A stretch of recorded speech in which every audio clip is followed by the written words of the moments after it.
Pour continuer sur la personnalisation, Aurélien, on voit beaucoup d'entreprises et de grandes entreprises vouloir se lancer dans la personnalisation avec enthousiasme, mais parfois déployer un catalogue de contenu très large, trop large, sans vraiment penser à la personnalisation et finalement lancer des contenus que personne ne consulte. On l'a dit, hein, 42% des apprenants disent avoir du contenu plus adapté à mon profil et à ma carrière ferait en sorte que je me forme plus et que je me forme mieux.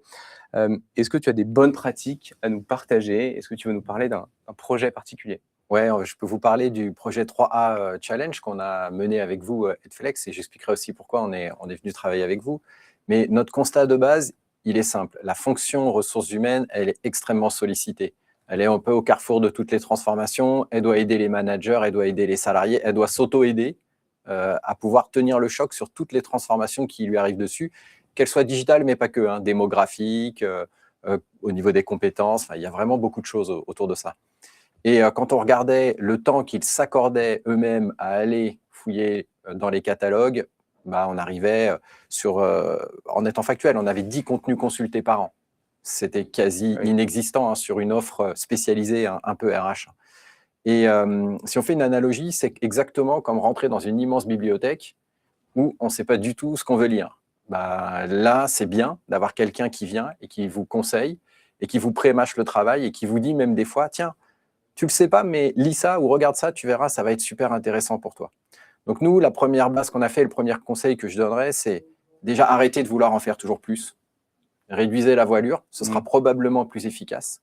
À une seule condition, c'est que ce soit en lien avec votre feuille de route. C'est-à-dire, qu'est-ce que vous voulez faire évoluer dans votre fonction et pourquoi? Une fois que vous avez mis ces bases-là, vous vous tournez vers des pros de l'agrégation de contenu, parce que là, vous allez gagner énormément de temps. Et là, nous, on s'est tourné vers Redflex. Du coup, vous nous fournissez un catalogue déjà filtré par rapport aux thématiques qu'on voulait aborder dans le 3A Challenge. Et derrière, on a fait une sélection, nous, sur des critères plutôt quelque chose qui soit fun, qui soit extrêmement court, qui soit ludique et qui soit avec du fond, du vrai fond, pour qu'il ressorte avec quelque chose. Donc, plutôt des formats de 5 à 15 minutes.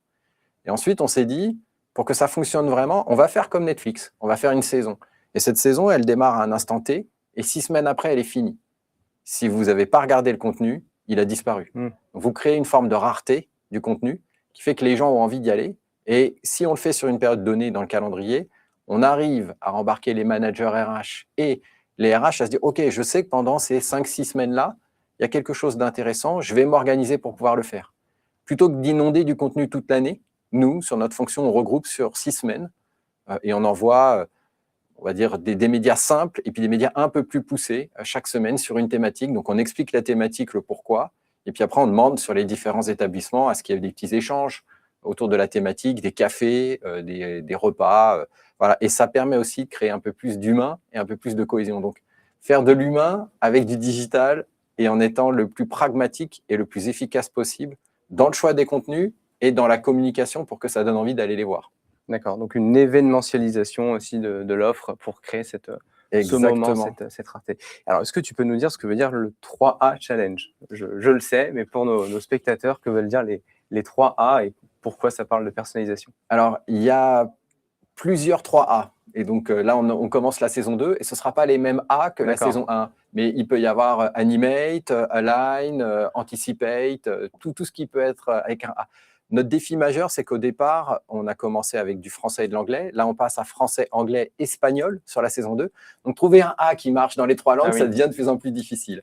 Mais on a une forme de branding maintenant, de marketing de notre challenge qui fait que les gens savent exactement ce que c'est. Donc, quelque part, vous mettez ce que vous voulez derrière le A. Ce qui est important, c'est que ce soit en ligne avec ce que vous avez envie de faire évoluer en termes de compétences dans votre fonction. Donc, nous, par exemple, quand on a pris l'Anticipate, sur la première saison, c'était l'IA générative. Cette année, si on fait le lien avec l'IA, on va être sur l'IA agentique. Et donc, ça dépend vraiment de ce que vous voulez faire avancer, où vous en êtes chez vous, et puis la capacité aussi à trouver les bons contenus, les bons médias. Donc, on a parlé de change, on a parlé d'interculturel, d'intergénérationnel, de neurosciences. Enfin, on a vraiment des thèmes assez variés et qu'on sait regrouper derrière une thématique comme un des A, quoi. OK. Bah, merci Aurélien. N'hésitez pas à poser des questions dans le chat. Voilà, on les prendra à la fin du webinaire si on a le temps. Et normalement, on aura le temps. Et donc, n'hésitez pas à poser des questions. Je les reçois et on les posera à la fin. Est-ce que tu nous parles des chiffres? vous êtes ingénieur chez Safran, vous avez les chiffres. Est-ce que tu peux nous parler des résultats de cette première saison peut-être? Ouais, on est passé de 10 contenus du coup consultés dans l'année à plus de 3000 contenus finalisés, donc avec 80% de taux de finition. C'est-à-dire que les contenus qu'on a proposés parlaient vraiment à la population à laquelle on s'adressait et que les contenus étaient bons. Dans le terme, quand on le commence, on a envie de le terminer. Donc voilà, 3000 contenus sur 2700 personnes. En réalité, on adressait plus difficilement toute notre partie plutôt hispanique. Donc c'est pour ça qu'on rajoute l'espagnol. Et puis, on a eu un taux de maintien dans le programme, ceux qui s'engageaient pour à peu près 50% rester jusqu'au bout des 6 semaines.